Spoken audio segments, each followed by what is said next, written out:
This is WFO Radio. Hey, everybody. WFO, Joe Castello back with you, and I'm super excited. Whenever Erica wins and comes on WFO Radio, it's just, it's a big deal because she is the four-time and back-to-back Pro Stock World Champion in the Camping World Drag Racing Series, and she's going for 3 championships in a row. And as you know, if you've been following WFO Radio for the past, however long, that I just love the, the epic battle in Pro Stock that we're having. So if you want to hear from the DENSO 4-wide Pro Stock winner, stick around. We've got some great things happening. And then a little conversation afterwards. Erica just seconds away. So share the show, fans of E. Share the show. Let's get it out there. And we're going to see the final round. We're going to talk about all that went down, the struggles that all went down out there at the Strip in Las Vegas. But first, I want to talk about the people who make it possible for me to do WFO Radio. You know, it's been amazing how many people have been emailing and tweeting and direct messaging and all the different communication ways, like on Instagram. I'll go find some messages and they're just now finding the show. WFO Radio podcast been around for over 10 years, but with our new YouTube integration and Facebook and all that stuff that's happening, new people are finding the show. Why is that happening? Because of all of you. Thank you. Thank you for sharing the show and encouraging other people to check out the program. We're going to have a good one today. But also our sponsors like Total Seal Piston Rings, the leader in ring seal technology, TotalSeal.com. Tony Bischoff, new episode of Hidden Horsepower available tomorrow morning. So be ready, subscribe, Apple Podcasts, Spotify. So much educational stuff, informative stuff, how to make power, Hidden Horsepower. But really, just call Keith and Lake and the guys at Total Seal. Go to TotalSeal.com to find out more information. They'll hook you up. They'll figure it all out. Also, samtech.edu, the School of Automotive Machinists and Technology. Start your education at full speed. They got blockhead CNC programs, motorsport EFI tuning. We'll be down there in Houston, Texas, not long from now. Go to samtech.edu and find out more information. Also, Marvin Rodak, Rodak's Coffee and Grills.com, hot sauces and spice rubs. Marvin Rodak is a big fan of Erica. It's just a fact, statement of fact. Marvin Rodak blending up some amazing coffee, drag racing themes, exotic stuff that the regular person cannot get. He gets like first right of refusal to get the coffee. So check him out. 817-924-6821. That's Marvin Rodak. And Frank Hawley's Drag Racing School. Speaking of people who is heavily involved with great champions in the NHRA, Frank and Lana Hawley doing a great job. FrankHawley.com, Dragster Adventure. You can get a license. You can go through the whole program. Who knows? Maybe you'll be the next 4-time Pro Stock World Champion. That is the deal. Also, WFO Radio face coverings and gear and all kinds of stuff available in our WFO store. People are actually, getting the WFO logo t-shirts and all kinds of stuff there. Bounce around. We got some cool products as well. WFOradio.com. All right, without further ado, let's bring her on the show. She won Vegas, baby. Vegas, Erica Enders. Hello, Erica. Hey, Joe. How are you? Not as good as you. Congratulations. Another win. Thank you. This one was a little different, though. You guys aren't used to struggling. I love when you struggle. I hate to say it, but that's how you see how good someone is. If they just win, it's hard to tell. You guys had a tough go of it, back against the wall, fought your way out, and won the race. Yeah, it was definitely an interesting start to the weekend. Vegas in the past has always been good to us, obviously, having a bunch of wins there. I think this one made lucky number 7. So we've had a lot of success at Las Vegas Motor Speedway. So coming into the event off of a fresh test at Tulsa, which is in our backyard here in Oklahoma, we were testing some new stuff that we felt had a lot of promise. And so we put it on my car to run it at Las Vegas, and obviously had a little bit of an issue, but that's why we do it on my car, so we don't impact the performance of any of our customers, because it's important to keep them happy and not make them upset with us or with Richard. So, made that run on Friday, obviously blew the back window out of the car, and then came back on Saturday and did the same thing. And I think a lot of people probably heard the radio transmission between myself and my crew chief, Mark Ingersoll, just discussing, man, what's going on? Like we were all at a loss, honestly. I have the best guys in the business, and we didn't know what was going on. So we went back to our basic setup for the final qualifying session. obviously had the car gutted, a ton less transmission, a ton less leave RPM than our team cars. And we went up there to just try to get right down Broadway, and we did just that. And thankfully stuck that milling performance car in the number 13 slot, and were able to compete on Sunday. So, going to bed Friday night, and then after the first session of qualifying on Saturday, I was a little bit of a nervous wreck. But we've been in much tougher situations, and my guys have prevailed, and they did so once again. So I guess they say it's not how you start, it's how you finish. And we proved that on Sunday, but it was not an easy road to hoe. But see, that's where the people who say pro stock is just slot cars going down a track and it's easy.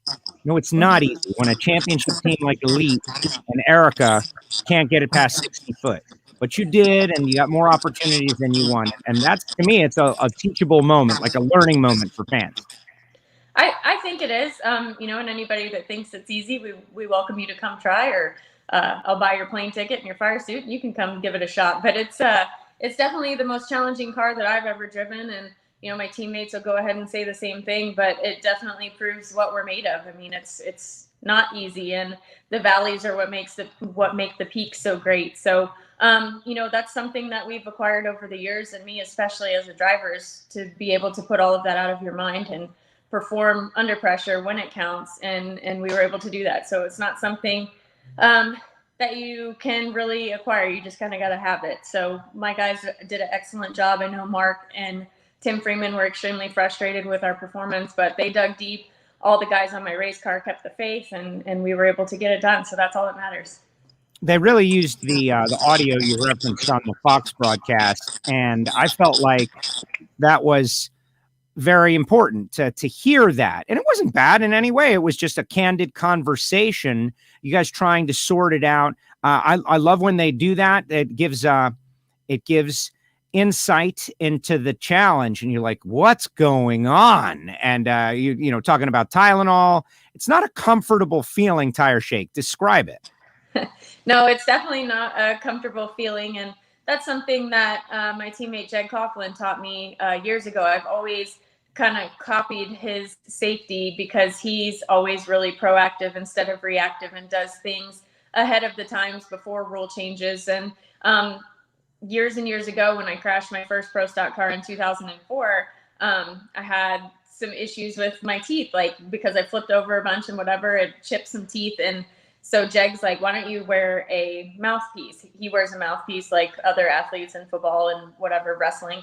So I tried it, and it really, knock on wood, haven't crashed since then, but it really cuts down on headaches from tire shake. And then having TJ Coughlin as my teammate now, who has driven Top Fuel, kind of makes you feel like a sissy after he explains what tire shake in a Top Fuel car feels like, and that he had bloody eyes and stuff. So, just being funny. But having said that, tire shake is not something that's comfortable in a pro stock car, and then trying to stick with it longer to try to get the car to go down the racetrack, it makes matters even worse. So not a comfortable situation, but we're learning from every run that we make. Well, I love it. So speaking of first round, you had a tough quad, and the quad isn't, and I'm muting the microphone, guys. I know there's a little audio issue out there. That's on my end, and so I'm doing a workaround. It's just the net, deal with it. But looking at that first quad that you're in, 4 wide, its own challenge, but they're never easy. You got Kenny Delco, who they've got that car running fast. I love the idea that Kenny Delco has got a fast hot rod, and one day he's going to get a win, and it's going to shock the world. And all the people that have been sticking with Kenny Delco forever are going to have a great day. Troy Coughlin, your teammate, and Dallas Glenn. Speaking of very hungry young KB driver, and you and Dallas are able to get through, and you have to run each other again. I just love that dynamic. But just talk about getting through first round and getting that one off your back and getting focused on the rest of the day. So every quad was challenging in its own aspect. I know exactly what's under the hood of TJ's car. He has the Coughlin last name, and just that bloodline that they're excellent at everything that they do. You mentioned Kenny Delco with Frank Iaconio Power. They've been turning their program around. I think he qualified number 4 this past weekend at Las Vegas. Dallas Glenn, who has KB horsepower and is young and really good on the tree, and then myself. So it was definitely a very tough quad. I was hoping that it would have been TJ and myself in the next round, but it was pretty brutal. I mean, I struggled a little bit on the starting line this weekend. I think it was 35 and 34, and then stepped it up to be 20 in the finals, but definitely not my normal double O low teen kind of average. So definitely have some work to do, especially with all these kids driving now. But it was cool to see Dallas get his first professional round win. And then going on to the second round, like I finished second in the first round in the semifinals, and the only quad that I actually won was the one that mattered, thankfully. And all of the races were extremely tough. I think I only beat TJ by 3 thou. And then Greg Anderson and I went down to the 4th digit. It was a dead heat there. So, Vegas luck on our side there, thankfully, getting past that quad and moving on to the finals where my teammate Aaron Stanfield and I were able to finish 1-2. Amazing. All right, let's watch the final from Fox Sports 1. Brian Loans, Tony Pedregon, Amanda Busick on the call, and your top-end interview, and then we'll talk a little numerology. DENSO spark plugs lane. The Toyota lane represented by Derek Kramer and Aaron Stanfield in the E3 spark plugs lane.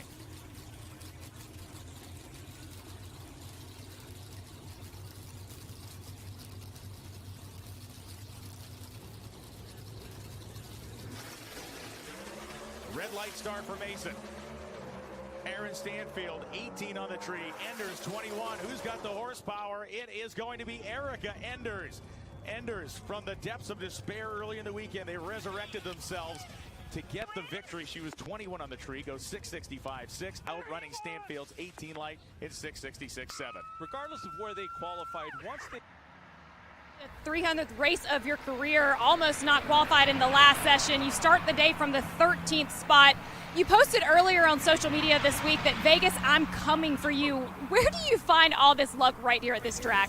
I don't know, Amanda, but I'm so thankful for it. I give the good Lord all the glory. I guess today's all about threes, right? I really want to give a big thank you to my guys. I mean, it is frustrating to have to go out there and shake your butt off both rounds. I came back and asked if I still had all of my teeth, but they got down to business today, and that's all that matters. But for Melling Performance, Gallagher, Gunskins, they're on board with us this year. I'm so proud of my team, and I freaking love Las Vegas. 3-win lights, and that's her 30th career Wally. How great is that? And you know what it's all about threes. So you know what a 3 is backwards, right? An E. It's an E. That is absolutely correct. It is an E backwards. Your, what is it? 30th win in your 300th race. It kind of cut out. Yeah, well, your 30th win in your 300th race. That's amazing numerology. So, 10%. Pretty easy. Even I can do that. I don't like it. That's not very good. The first 7 years of my career, we spent winless, obviously. So that's quite a few races that we can knock off the block. But just what a blessing. I had no idea coming into that race that it was our 300th start. And to be able to secure our 30th national event win in Pro Stock is pretty substantial. As a kid, I just had big dreams and only dreamt that one day I would be in the position that I'm in. And we're here now. So I think, I've learned a lot of tough lessons along the way, and it hasn't always been easy or fun. And I'm to a point now in our career where it's just dig deep and get more and keep going after it. So we were talking about it at lunch today, how when I came here to Elite Motorsports in 2014, I only had 6 national event wins, which I won all 6 of those with Victor Cagnazzi.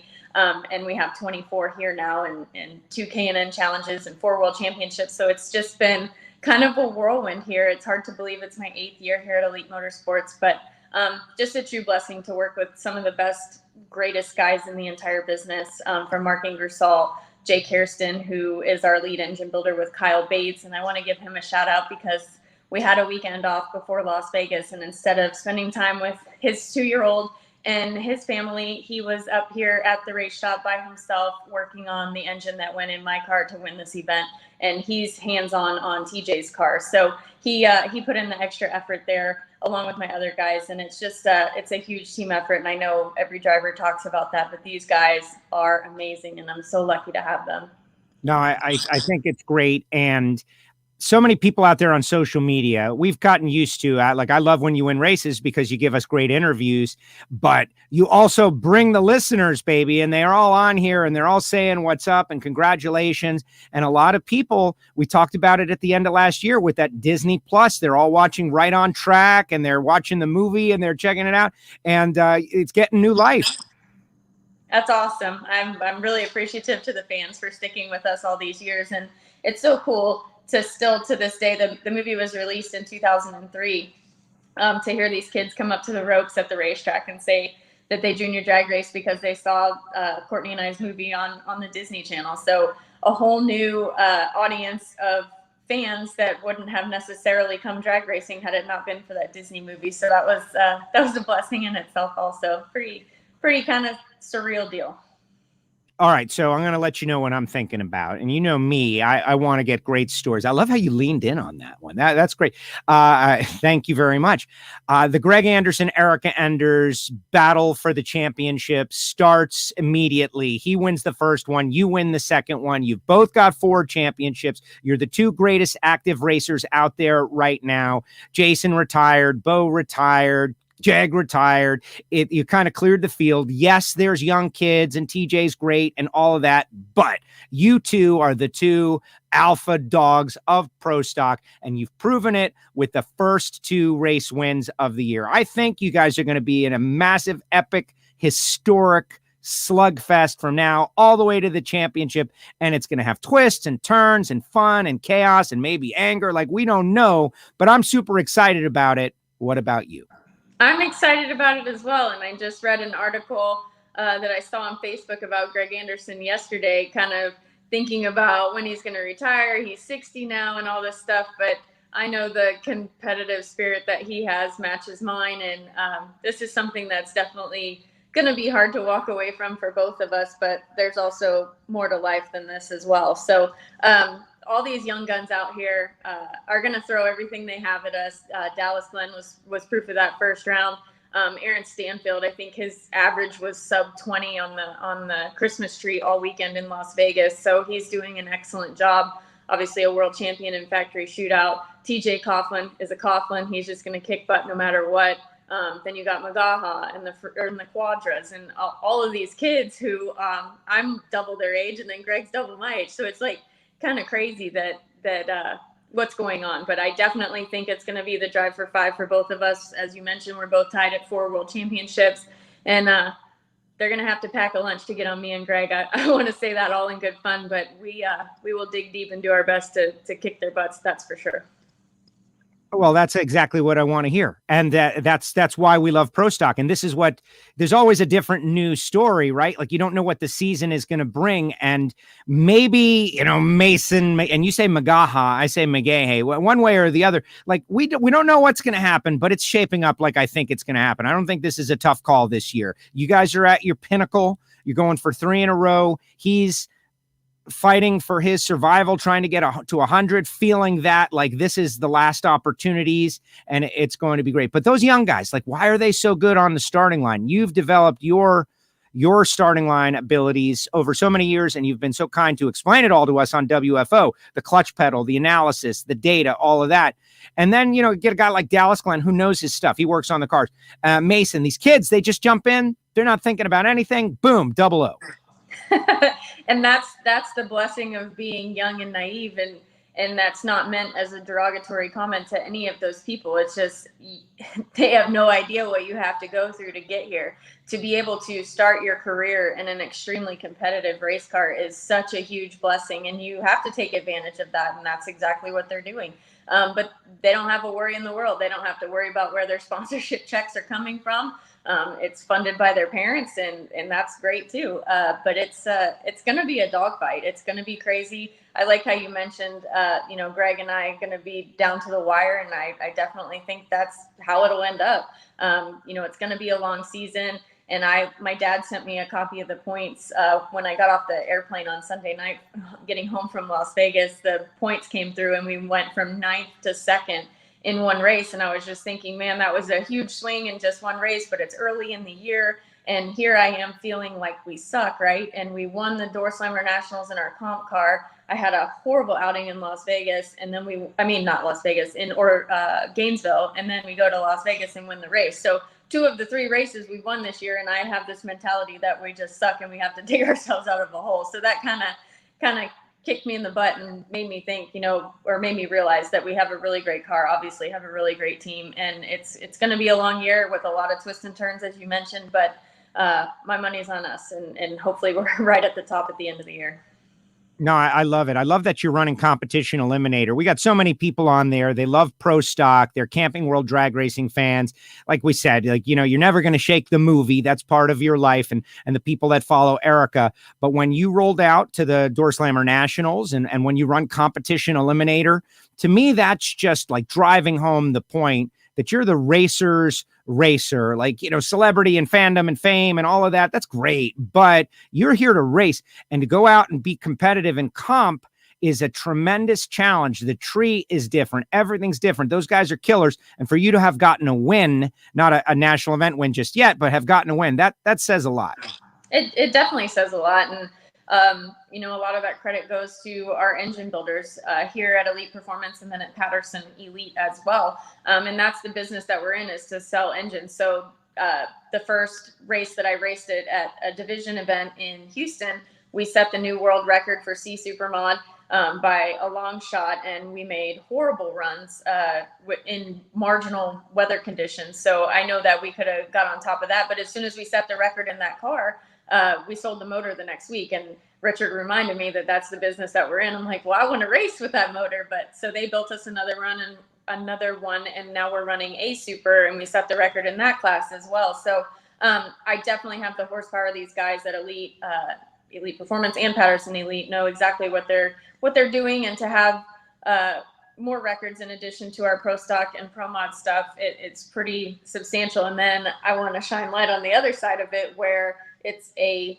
5/10 full tree, which is very different from what we run in Pro Stock. And it's hard to not go red in that car. And I've raced World of Blinder, I've raced Open Tree, and I've tried to figure out how to slow it down. Rick Jones built me a taller pedal. Bo Butner helped me, and Jed Coughlin helped me with some clutch linkage stuff that helps slow the travel of it down to try to make me green. So it's been a learning experience with that, and kind of a long road. But Tim Freeman, who's the crew chief on that car, as well as Mark Ingersoll, have been extremely patient with me, as well as Lee Sharp, who owns the car. And they're just letting me learn. But it's been a true challenge, and I've struggled with it because I'm used to being great at what I do, and this is a new learning curve for me. So I feel like we've gotten a much better handle on it. I've been way more consistent on the tree. It's challenging when it gets dark, because in comp you have to run a lot in the dark, and it's just one of those deals. But they've been extremely patient, so I'm thankful for that. It's hard to have a world record setting car and then the drivers suck all the time. So we're finally getting better, finally putting some packages together, and obviously hopeful to run some good races in comp this year and put some wins in that column as well. We're all drag racing fans. I'd like you to expand a little bit for people who don't understand what it's like to be in a car. First of all, racing at night is hard, but when you have a world record setting car, that means there's people going to be leaving ahead of you on a regular basis. In Pro Stock, you never have to deal with that. It's like the first flash of yellow. You dump the clutch, you're shifting gears, you're gone, heads up start. Comp is a handicap start, and not just like a handicap start, the 5/10 full countdown tree. There's all kinds of noise, racket, car going past the tree while you're supposed to launch. You got to keep your concentration. The thing is counting down. It's got to be just impossible to do when you're used to launching on the first yellow, which you've done since Super Gas days. Yeah, exactly. The last time I raced a full tree was in a junior dragster, so that's many, many moons ago. So it's definitely a different procedure on the starting line when you do have competitors leaving in front of you, because you can't just stage the car and deck it like Pro Stock. You stage the car and you have to wait, because you don't want to be on the two-step for so long and look like a goofball up there, which I've done also. But just having to wait for the other competitor's tree to drop and then get on the two-step when you're supposed to, and let out on the clutch when you're supposed to. And then the other challenge is, like, shifting's fun and probably one of the easier parts of the run once you've done it a lot. But you can't start really looking around and trying to triangulate the finish line and your competitor and yourself until you've hit all your shifts. Because if you look around and go different places with your eyes, then you obviously miss your shift points, and that's crucial to making a good run. So having said all of that all of those things are a huge challenge, but then not he who's first to the finish line wins. It's you kind of got to go out there and know where your drop spot's at, because running a world record setting ET in a supermod, you can go way under your index, and you don't want to take permanent and hurt the class. So you have to take all of that into consideration and think you know what you were on the tree, which is even more challenging when it's bottom ball bracing. I can tell you within probably 100th of what I am on the pro tree every single time, but that's different too. So I know I'm like all over the board here, but you got to figure out what you were on the tree, know if you were good, know where you're at on your competitor. And even harder than having them leave first, Joe, is being chased by them, because I'm in a full body car with a Hans device and trying to figure out where they're at and at what point they're going to be catching me. I had to race a dragster that was like closing 40 miles an hour on me. And so it's really hard to like let off knowing that he's just going to blow right by you at the last second. So you kind of have to take all that into consideration. So comp is exactly what it is. Complicated eliminator. It's very, very challenging, but I'm learning and I am definitely having fun with it.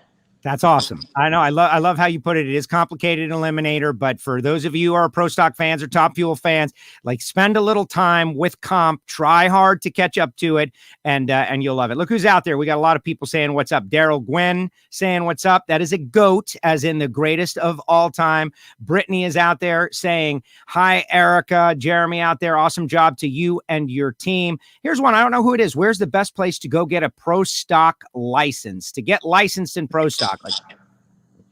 Well, I mean, you'd have to call an existing team if you don't have your own equipment. So I guess the best answer with that would be Elite Motorsports. I know somebody that works there, but I've taught a handful of other drivers, even some that hadn't been in other cars before, and they'll come get in our equipment. There's a fee obviously associated with it, and we'll take you and spend a week with you, usually at Lake Bradenton, Florida, or even Tulsa, Oklahoma here, because it's close. And if they're asking whereabouts, those would probably be the two tracks that we would license at. But I think the best bet would be to put your money with an existing team that is successful at what they do and has somebody that's good that can teach you, because it's not an easy task. Definitely not. Let's talk about Atlanta Dragway and the final Southern Nationals next weekend. We're all very sad. Losing a national event facility is just sad and annoying. I love the place. Right in the heart of the South. But it is what it is, right? Like progress. Okay, so we're going there for the last time. We're going to have this attitude. I haven't been to a last drag race since Miami Hollywood Speedway in Miami, Florida, where I knew when I was showing up there, this was the last time I was ever going to be there. And then who knows what's going to happen afterwards. So this is very important to be able to say someone was the last winner at Atlanta Dragway for the Southern Nationals. Well, Pro Stock was a late addition to Atlanta. We just learned about being able to compete there a few weeks ago. So before they announced that, I was kind of bummed that I wasn't going to have one more shot at winning at Atlanta, because I've run it up there a handful of times, but never secured a win, which is something that happened to me at Englishtown, New Jersey as well. So I'm really hopeful to take full advantage of this last opportunity to put a win in our column in Atlanta. It's been a fun facility to race at for many years. I have a lot of memories going back there to the early 2000s with Supercom and Supergas, obviously, and then Pro Stock starting in 2005. So sad that they're leaving. Change is always hard. My guys joke with me and say I'm like the new Warren Johnson, because I don't want this crazy electronics in my car. I like gauges. I like the old school stuff. I hate change. And so they're always on my butt about it. But I realize to move forward, things have to change. And we're sad to see Atlanta go, but I know good things are on the horizon for NHRA. I hope so. I certainly hope so. Let's look at a couple of photos. Yes, exactly. Well, we got to get going again. That's it. Courtney sent us a couple of photos, and this is just an incredible shot, obviously, of your machine, the winner's circle celebration. You guys all there. And here's Court. Tell us about driving the car back. Was that the edited version? Yes. No, that first picture you showed with the mountains in the background, that's a really cool capture because look at the trees dropping right there and you don't even see the tire crinkle yet. So the 3 embers must have just lit and she caught that perfectly. That's a pretty neat shot. She's pretty talented at what she does, but driving the car back with Court has become a really fun tradition. It was something that we started in Charlotte in 2018 because Pro Stock is so tedious and just such a crazy class. It's unheard of for someone to drive it back to the pits. And after we won, I remember Jake Hairston, my engine guy, he's like, drive it back so we don't have to tow it. I looked at him like he had 6 heads. Like, are you serious? He's like, yeah, what do you mean you're not going to hurt it? So that's where the tradition started. It was not scripted at all. We got back to the pit and Courtney says, what did you just do? And I said, I drove that bitch back and it stuck. I'm sure my dad's really proud of my language, but the fans have really taken onto it and they love it.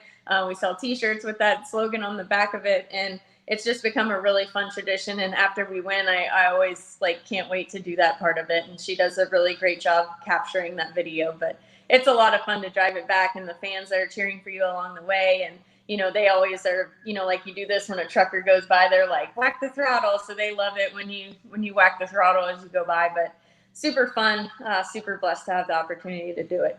She says that she treated you on that she got her picture before you let go of the clutch. Yeah, she definitely treated me. I was probably 30 there. So 30 wins. That's amazing. It's a milestone. You're racking up the wins, the 4 championships. I think it's great. It's exciting to watch. And I know you're grooving, like you guys are feeling it. There's no doubts with this team. The guys that have come along, you guys are all for one for all. And for the fans out there, we're just getting started. We haven't even really started. This is just race 2. It's about to get good, though, because we got Atlanta, we got Charlotte, another 4-wide, and then we got Houston headed back to your hometown. So that's like a nice little 3-race swing coming up. And at the end of it, I think we're going to know a whole lot. I think you're absolutely right on that aspect. I'm really glad to be getting back in the groove of things. 2020 was a challenging year for a lot of people, and being used to being gone on the road all the time and then having all these races pulled and not traveling as much, you kind of had to find a new normal. So I'm ready to get back in the swing of things. We go to Atlanta, have a week off, and then Charlotte and Houston are back-to-back. So we're just excited to get the ball rolling. But when we leave Houston, it's going to be a telltale of how things are going to progress through the season. And I'm just hopeful that we keep running great. I know my guys are hard at work at that now. I can hear the dyno running back behind me, and I'm looking forward to a really great year. Oh, I wish I could hear the dyno running back there behind you. Your mom is out there. Your dad, I saw your dad got you a bracelet. Like this is, you guys don't miss the opportunity to celebrate these wins.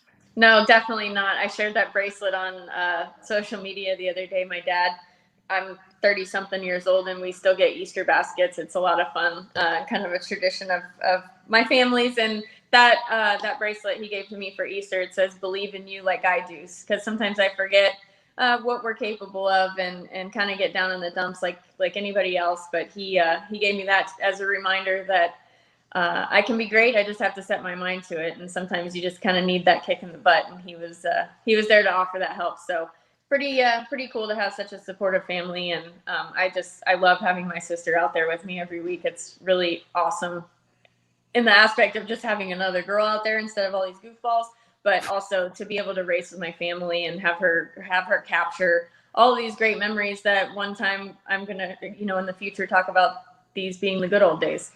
I love it. I love what you guys are doing. We got everybody's out there. Your mom is out there. Everyone's out there. Court's out there. Hey, Erica, what's up? Car number 238XX here, running stock eliminator, sportsman street eliminator, currently 9th in points, looking for an event win. Gonna drive that bitch back. Sports car tribute, says this person. I love it. That's awesome. Make sure you hashtag it DTBB. There's a lot of them on Facebook and it's really cool. And I was so blown away when Randy Lynn won and her and her sister were in the car and she says, we're going to drive that bitch back because we go way back to junior dragsters. I've known Randy Lynn since I was 8 years old and it was cool to see her do that as well. And I just have a lot of fun watching others do it. I agree. Erica, thank you so much for coming on WFO Radio. Whenever you win, I don't know if we've had all 30 of your wins, but we've had a lot of them in the last 10 years since we started. And it's always exciting. But to me, this is the calm before the storm. I said it. We got to give predictions, like what's going to happen this season.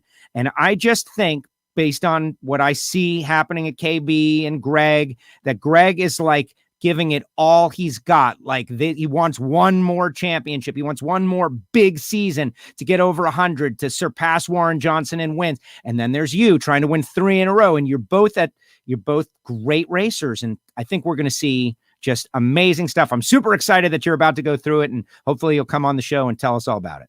I'd love to, Joe. It's been a really fun journey with you.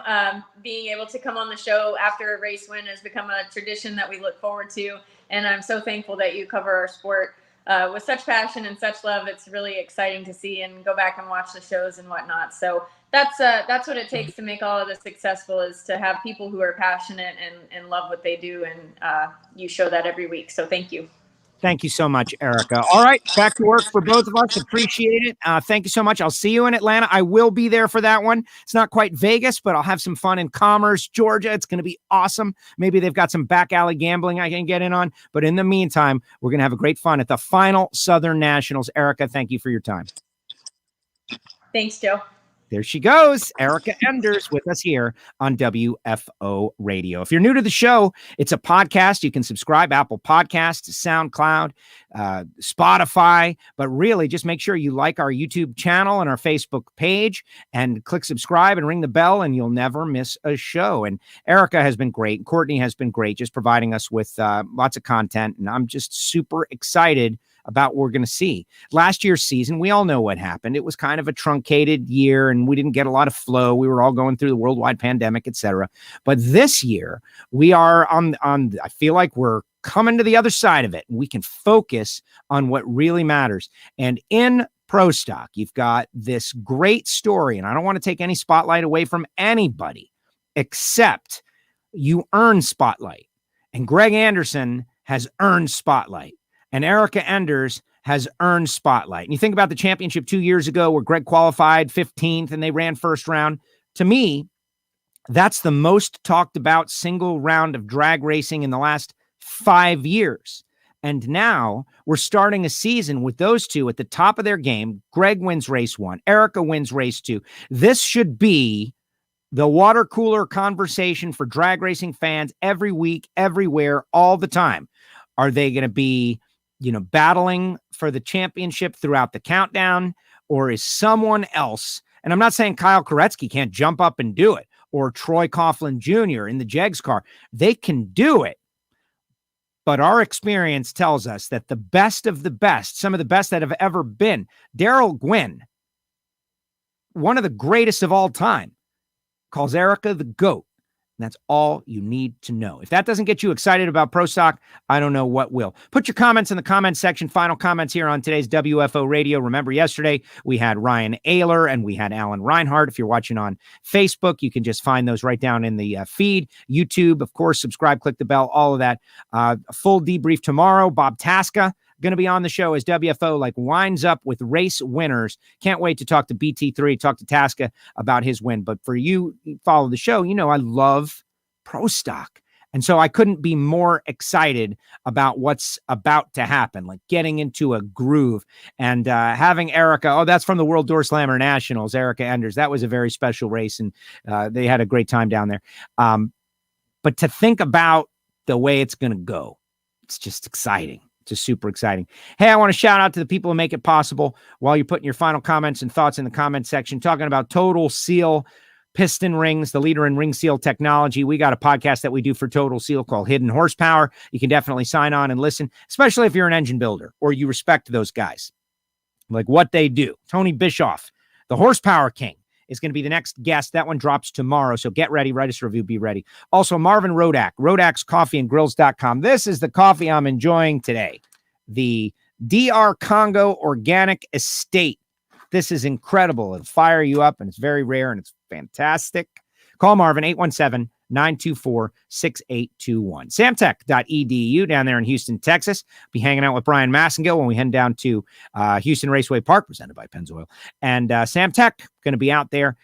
Start your education at full speed. If you want to become an engine builder, if you want to become a crew member, Connor Statler goes on and wins stock eliminator at the 4 Wide in Vegas. He started out as a student at Samtec. Pretty cool. And Frank Hawley's drag racing school, where Erica got her start at Frank Hawley's with Frank. And look what she has gone on to do. 4 championships, 30 wins. And it's just amazing. I love that Erica has won 10% of the races she's qualified for.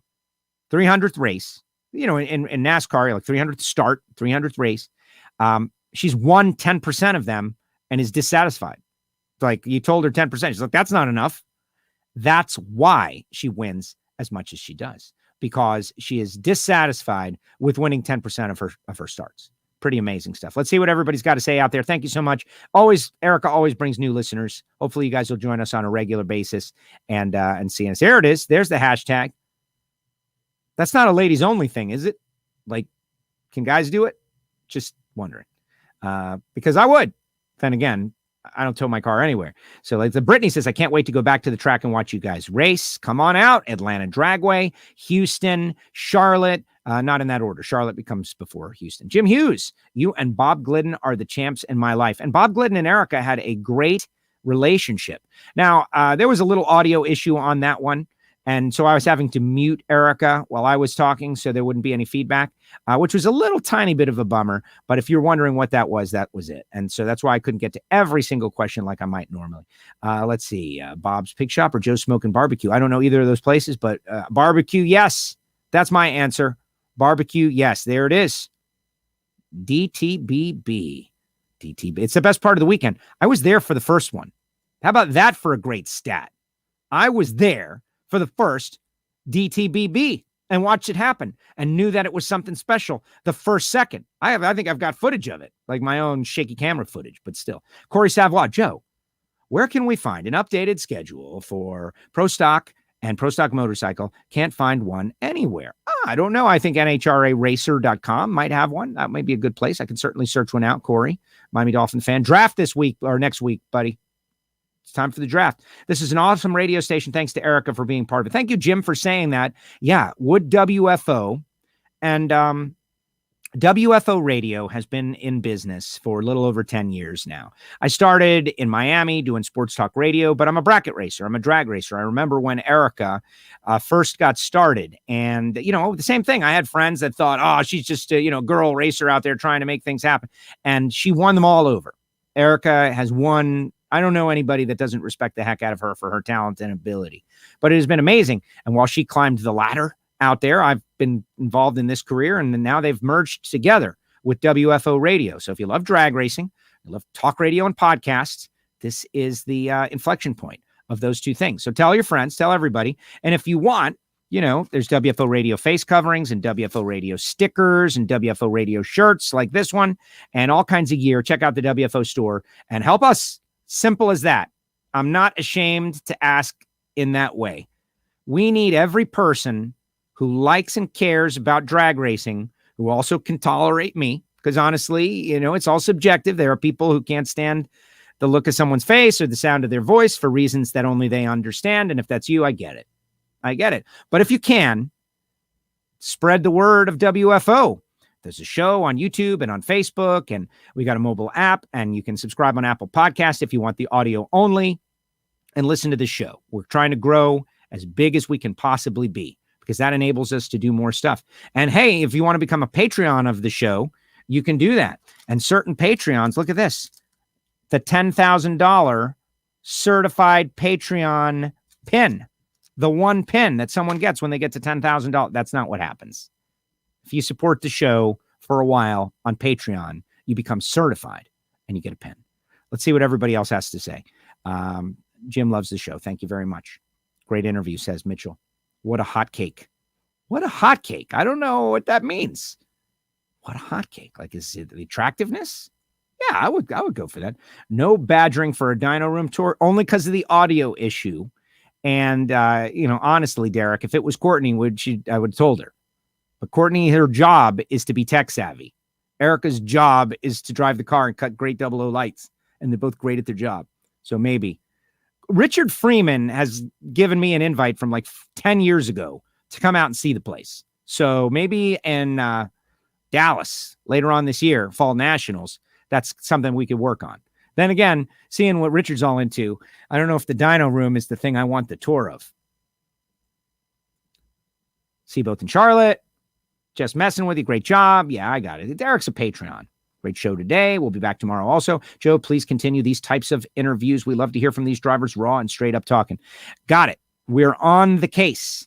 And, when I spent time at XM on NASCAR radio, it was kind of widely understood that there was not enough fans of any one type of motorsport to deserve total focus.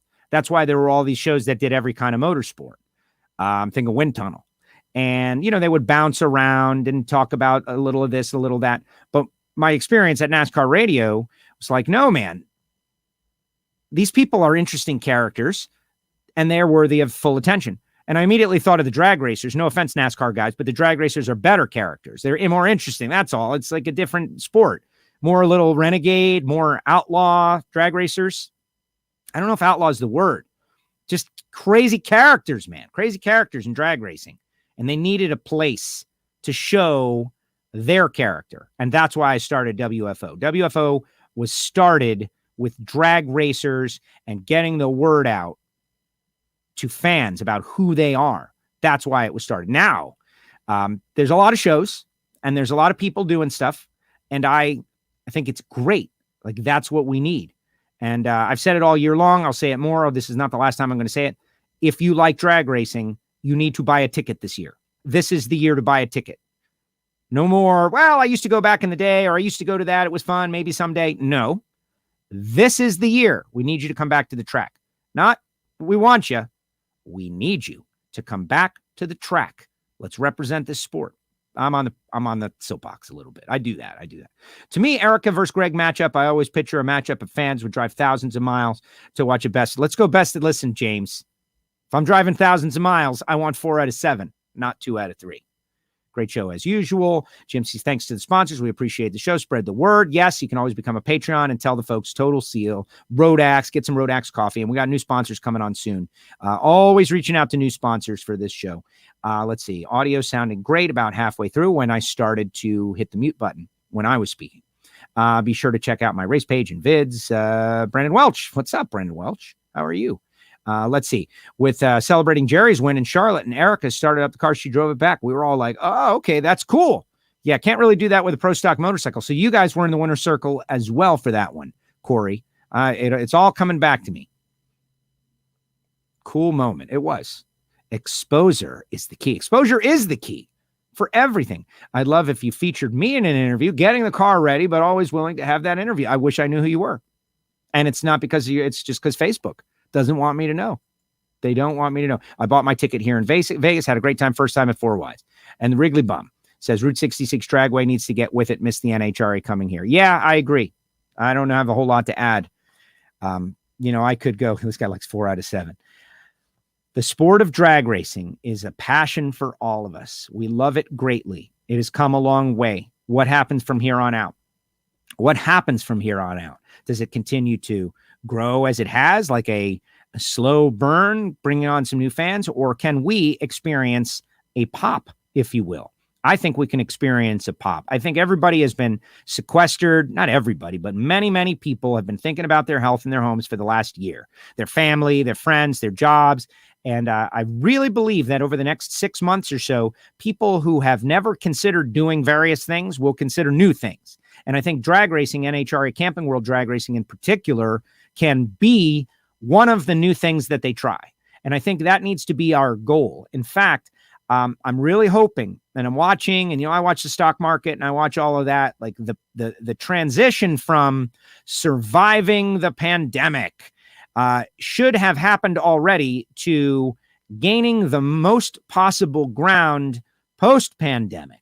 All the people that you missed, the people that are open to something new, willing to try something new, wanting to do something new, want to have an experience that they've never had before, they're all ripe to become drag racing fans.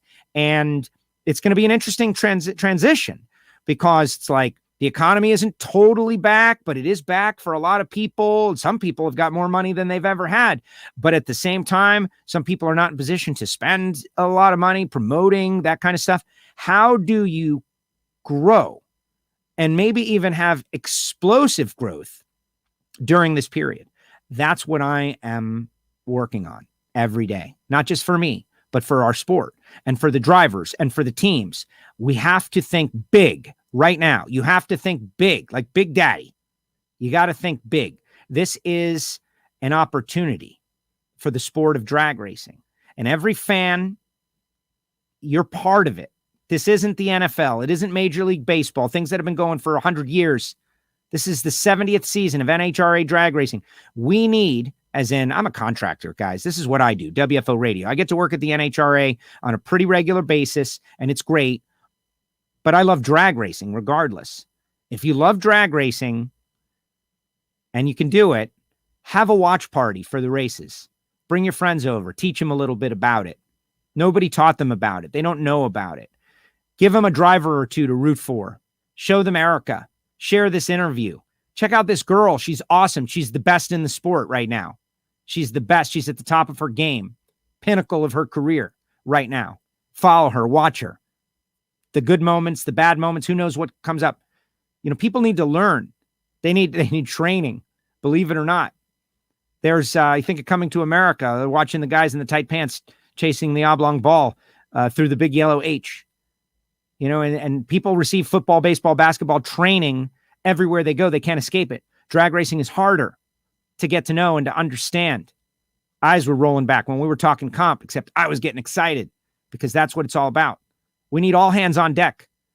Everybody needs to get involved. If you love drag racing, if you, oh man, I used to be a fan, but you know, come back. That's what I'm talking about. That's it. Look, Corey Savoy. See, Corey? See what I did for you? I motivated you to find the schedule. Final comments. Let's see what the final comments are on this edition of WFO Radio when you hear that music. Remember, the archive is loaded. The Ignition podcast, fantastic, where I go in detail about the Formula One race that's going to be held 10 minutes from my house. What's up, Brandon Welch? Oh, okay. Stock Eliminator racer we were talking about a little bit earlier. Well, there's also a Brandon Welch that runs Funny Car. That's what got me confused. Our business is going great now. Absolutely. Deep and Hawk. What's up, guys? All right, big thanks to everyone. Thanks to Erica. Really appreciate you. Thanks to all you fans out there. And remember, Bob Tasca, BT3, going to be on the show 4 p.m. tomorrow. So just enable notifications to never miss one of these deals. We've had some really good shows. We had Richard Hartman talking about being the first fuel altered over 300 miles per hour. Richard was great. We had Dave Fletcher talking about being a track specialist for DSR. Last week, we had Ron Capps talking about Team NASA. Ron Capps and Team NASA. They went to the final round, almost won. Yesterday, we had Flying Ryan Ayler. And today, Erica. Okay, here's Flying Ryan. And today, Erica. Did Courtney get a haircut? I think she did. All right, everybody. Thank you again. Really appreciate it. My name is Joe Castello. You can follow me at WFO Joe on Instagram and on Twitter. All kinds of WFO content. The podcast, audio-only podcast. Subscribe. Be ready. New podcasts dropping all the time. All right, everybody. That's it. Have a great day. See you next time. Thanks to Erica. Thanks to Courtney. And we'll see you tomorrow.